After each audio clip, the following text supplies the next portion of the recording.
We released a new SDXL model 2 weeks ago. 10,000 4K images, each hand-tagged, and 1,800,000 training steps later, here it is. We've worked on this model very hard for the past few months with some of the top model creators. The training time and the dataset surpass most other custom SDXL models, and the best yet, it's 100% free to use. So in this video I'll show you some of the best practices, tips and tricks. I'll do a comparison with other top models, and I'll also provide you some prompt examples that you can use after this video. I'll leave the link to the CVTI page where you can find this model in the comment section below.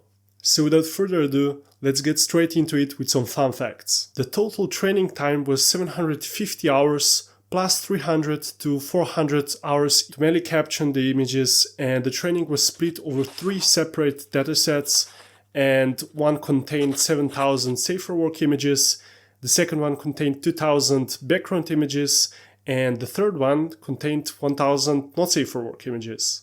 These 3 datasets were then merged into the final model. So for everyone curious, yes, this model is not safe for work friendly. The total footprint of the dataset contained more than 42 gigabytes of images. In my experience, ThinkDiffusionXL has a really good cinematic feel if you include the cinematic in the prompt field. So if you prefer that, I'm sure that you will find different landscapes, objects, and stuff like food very interesting to generate. So here are a few examples from our community on Discord. Like, this is very good. You can just feel the cinematic in the details, and I think ThinkDiffusionXL really does a great job at capturing the cinematic feel. For example, let's try it out a bit, and let's try with dog running across the road, autumn, and photography. Okay, so we generated 2 images, and I just want to say that I love how the ears are so realistic, and you can see even when he's running, there's like a puddle of water and he splashes around. So yeah, I think even the paws and the legs, like everything is just so spot on, and the background is blurry. You can see the details of like sticks and the leaves here. So yeah, I think it's really realistic. Okay, let's try with another prompt. So now we'll do a close-up portrait, cinematic, blonde woman, braided hair, city, rain, and dark atmosphere. Let's see how that goes. Okay, so we got the images, and I just want to say, like, all of the details feel so real. The face could actually be improved, and I'll tell you the tips and tricks on how you can do that. For example, the eyes, I have very good tip for that one. But otherwise, like the lights and the rain, just how the coat looks realistic. But yeah, it looks very good. Let's try another thing. So hyper detailed photography, cat, raindrops, and plants. So later on, I'll explain to you, like there are categories, there are like certain prompts that you can use. For example, hyper detailed photography would be a different, category than just a portrait, let's say, or a close-up or a mid-shot. So yeah, now it should be very detailed, and I think we'll get a picture like that.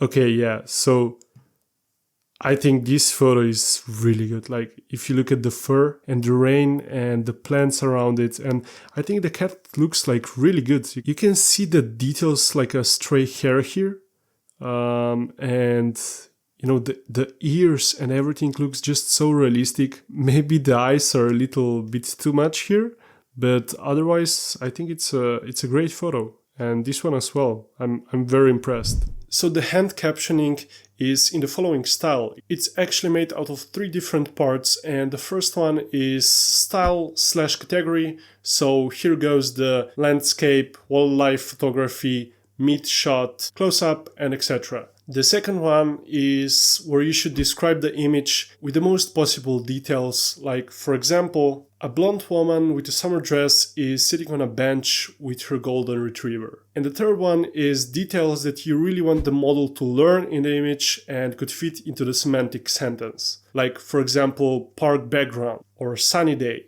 or spring. So the final example would be mid-shot, a blonde woman with a summer dress is sitting on a bench with her golden retriever, sunny day, and park background. and let's see what we get. And that's it. I think the pictures are pretty great. Maybe this one here, the dog, I don't know if either she's very small or the dog is so big, but I love the details and everything is captured very nicely. So she has a summer dress, she's blonde, this is her golden retriever, we can clearly see that because she's petting him. So yeah, I think the picture turned out very good. Okay, now let's get down to the recommended settings. So CFG should be between 5 and 10, everything in between is good.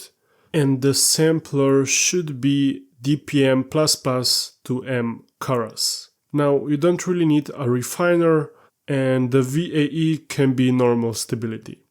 The smallest resolution in the datasets is 1365 x 2048.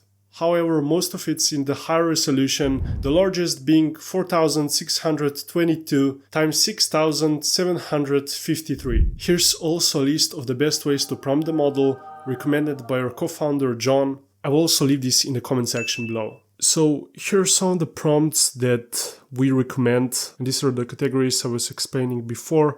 So this is a very good tip. Before actually describing something, for example, a blonde woman with her dog, you can, put some of these into your prompt field. So that could be mid-shot photo, mid-shot portrait, it could be wildlife photography, car photography, even a full body photo. You can have interior photography, landscape photography, hyper detailed that we used. They have close-up portrait.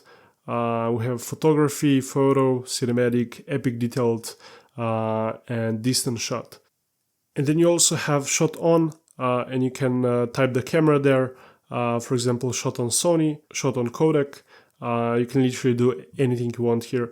And then for the eyes, you can prompt the color of the eyes to get better looking eyes. Because before, for example, we had a portrait, or if you have a close-up, for example, you can type the color of the eyes, for example, blue eyes, and the eyes would be way more defined.